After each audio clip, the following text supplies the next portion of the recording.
الحمدللہ رب العالمین الصلاۃ والسلام علی سید الانبیاء والمرسلین الصلاۃ والسلام علیک یا رسول اللہ وعلی آلک واصحابک یا حبیب اللہ۔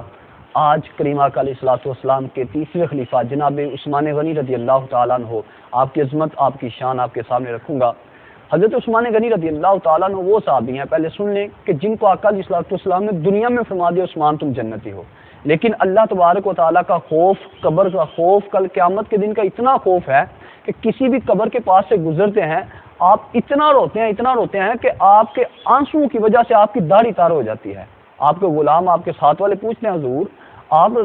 قیامت کے دن کا ہو، جنت کا ہو، دوزخ کا ذکر ہو، اتنا آپ کا خوف نہیں کبھی دیکھا، لیکن جب آپ قبر کے پاس آتے ہیں تو اتنا کیوں روتے ہیں؟ آپ رضی اللہ تعالیٰ عنہ نے فرمایا کہ کریم آقا علیہ الصلوۃ والسلام نے ارشاد فرمایا تھا کہ جو سب سے پہلی منزل ہے نا کل آخرت کے دن سے پہلے سب سے جو مشکل منزل ہے یہ قبر ہے۔ جس بندے نے اس کو آسانی سے کراس کر لیا کل قیامت کے دن بھی آسانی ہوگی، جنت میں بھی اس کے لیے آسانی ہوگی۔ تو لہٰذا میں اس وجہ سے روتا ہوں، اس وجہ سے مجھے اللہ کا خوف ہے کہیں کیا اس قبر میں مجھ سے سختی حساب نہ ہو جائے، کہیں میری پکڑ نہ ہو جائے۔ حالانکہ وہ صحابی ہیں جن کو آقا علیہ الصلوۃ والسلام نے فرما دیا عثمان تو جنتی ہے، لیکن پھر بھی اللہ تبارک و تعالیٰ کا اتنا خوف، اللہ تبارک و تعالیٰ کا کتنا خوف رکھتے ہیں کہ کہیں قبر میں میری پکڑ نہ ہو جائے۔ تو دیکھیں ہمیں پتہ بھی نہیں ہے ہم جنتی ہیں جہنمی ہیں، ہم نے نمازیں بھی چھوڑی، گناہ بھی کی، اللہ تبارک و تعالیٰ کی نافرمانیاں بھی کی، لیکن پھر بھی اتنا خوف نہیں رکھتے جتنا صحابہ کرام نے جنتی ہو کر بھی رکھا کہ اللہ تبارک و تعالیٰ سے کہیں ہماری پکڑ نہ ہو جائے۔ تو اللہ تبارک و تعالیٰ ہمیں صحابہ کرام کے نقش قدم پر چلنے کی توفیق عطا فرمائے،